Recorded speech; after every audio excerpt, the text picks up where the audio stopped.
ধিঙৰ আনোৱাৰৰ চৰ্চা চেঙাত আনোৱাৰে কিমানৰ পৰা ধন সংগ্ৰহ কৰিলে ভাইৰেল কল ৰেকৰ্ডিঙক লৈ চেঙাতুল পাৰ যোৱা পঞ্চায়ত নিৰ্বাচনত কংগ্ৰেছ বদনামী হ'ল পঞ্চায়ত নিৰ্বাচনৰ টিকটৰ নামত কংগ্ৰেছৰ কেইবাজনো নেতাই ধনৰ লেনদেন কৰা বুলি অভিযোগ উত্থাপন হ'ল ইয়াকে লৈ কংগ্ৰেছে বহুবাৰ স্পষ্টীকৰণো দিলে এইবাৰ চেঙাত বিয়পিছে আন এটা কল ৰেকৰ্ডিং চৰ্চা অনুসৰি কথোপকথন দুই কংগ্ৰেছীৰ খোলাবন্ধা জেডপিচিৰ প্ৰাৰ্থী আব্দুল লতিফ সৰকাৰ বৰপেটা জিলা কংগ্ৰেছৰ সভাপতি ৰাজীৱ হকৰ কথোপকথন আমার সাথে ঠকাইছে আনোয়ার ওই যে আপনি এপিসিসির সেক্রেটারি যে এই যে ধিং আনোয়ার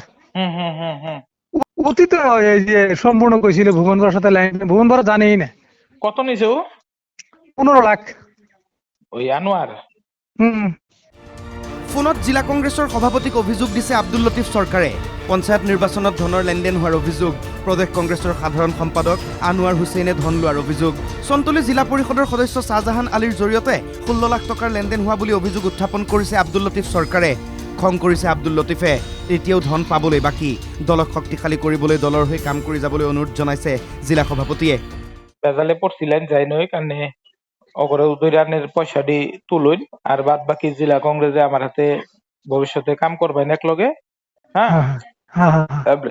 আমরা একলগে মিলা জুলা কাম কইরা দলটা কিভাবে শক্তিশালী কর নাগে আর নেক্সট টাইম আনে যদি কোরআনে আমরা প্লেস করব পারি আমরা করে দিম ওবনি ভাই হ্যাঁ সুযোগ পাইছে বিজেপিয়ে কংগ্ৰেছৰ বিৰুদ্ধে অভিযোগ তুলিছে বহুত এইবাৰ পঞ্চায়তত টকাৰেই খেল হ'ল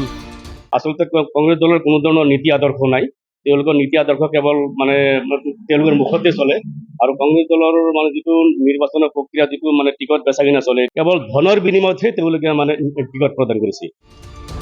এই অভিযোগ গুৰুতৰ আনোৱাৰৰ বিৰুদ্ধে অভিযোগৰ তালিকাও দীঘলীয়া এতিয়া আনোৱাৰৰ বিৰুদ্ধে কি ব্যৱস্থা হয় সেয়াহে হ'ব লক্ষণীয়